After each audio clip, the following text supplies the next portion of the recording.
Welcome to the next lecture 20th Century English.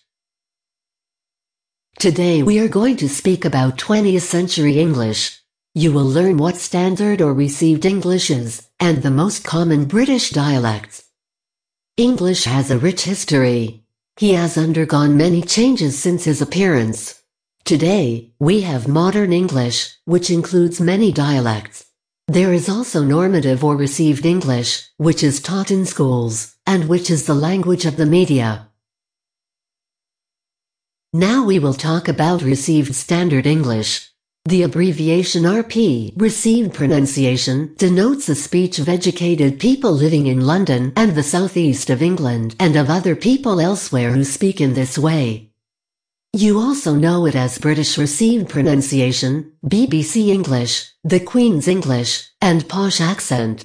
The term received pronunciation was introduced and described by phonetician Alexander Ellis in his book Early English Pronunciation in 1869.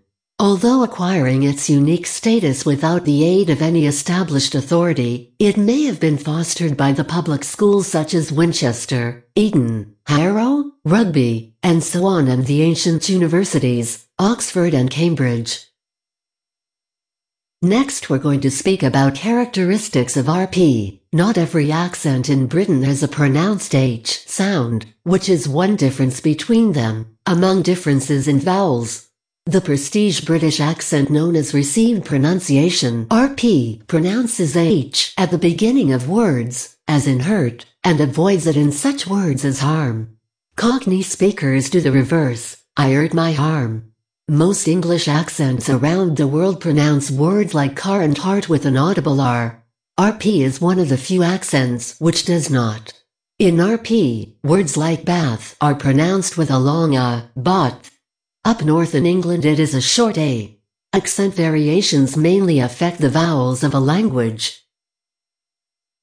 As you already know, there are two types of dialects, regional and social dialects. A social dialect is a variety of a language spoken by a particular group based on social characteristics other than geography. In contrast to a social dialect, a regional dialect is a distinct form of a language spoken in a particular geographical area. It is also known as a regiolect or topolect. As opposed to a national dialect, a regional dialect is spoken in one particular area of a country.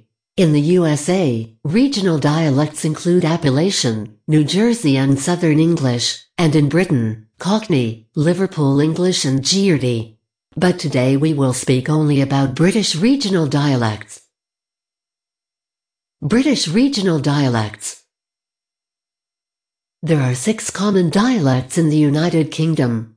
And now you will learn features of each of them. The first one is a northern dialect. In the northern dialect the sound /a/ is pronounced /ae ligature / in words such as laugh, fast, path etc. The vowel /y/ like you in but is pronounced /u/ like in word book etc. In various northern dialects the definite article the is heard as t, th, or d etc. In many northern dialects strong verbs retain the old past tense singular forms band, break, fanned, spak for RP forms bound, broke, found, and spoke. Strong verbs also retain the past participle inflection, and as in common, shutten, sitten, and getten or gotten for RP come, shut, sat, and got. The second one is Midland dialects. In this dialect the diphthongs in throat and stone have been kept apart, whereas in RP they have fallen together. In Cheshire, Derby, Stafford, and Warwick, RP singing is pronounced with a G sounded after the velar nasal sound.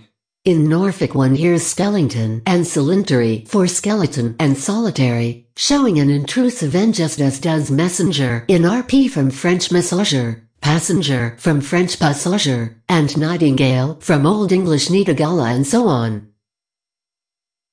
Next British dialect which we are going to talk about is Southwestern dialect. Their initial F and S are often voiced, becoming V and Z, that dash from fat and vixen from fixen. Another southwestern feature is the development of a D between L or N and R, as in parlor for parlor and carnder for corner. The bilabial semivowel W has developed before when wold for old, and in womb for home. In southwestern dialects yat comes from the old singular geet, whereas rp gate comes from the plural gatu. Likewise, clee comes from the old nominative clea, whereas rp clock aram comes from the oblique cases etc. Now you know about dialects of England.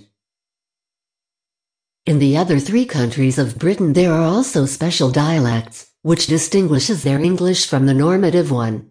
For example, in Wales, people often speak a clear and measured form of English with a musical intonation inherited from ancestral Celtic. They tend to aspirate both plosives, stops, and fricative consonants very forcibly. Thus, true is pronounced with an audible puff of breath after the initial T. Lowland Scots trail their R's, shorten vowels, and simplify diphthongs. A few Scottish words, such as bairn, bray, canny, dower, and pocky, have made their way into RP.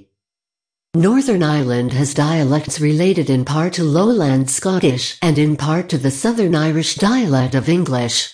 The influence of the Irish language on the speech of Dublin is most evident in the syntax of drama and in the survival of such expressions as "we are after finishing," "it's sorry you will be," and "James do be cutting corn every day." In conclusion, many people complain that dialects are dying out. And it reflects the fact that the basis for dialects has shifted. Nowadays, people travel hundreds of miles and think nothing of it. People commute to work in London from as far afield as Birmingham. Such mobility would explain, for example, why 150 years ago there was a traditional Kentish dialect, while today it barely survives, such as the close and regular contact with London. Both developments in communication and the effects of urbanization have contributed to dialect leveling, a term referring to the loss of original traditional dialectal distinctions. What do you think about that? Here come the references to this lecture. Thank you for your attention.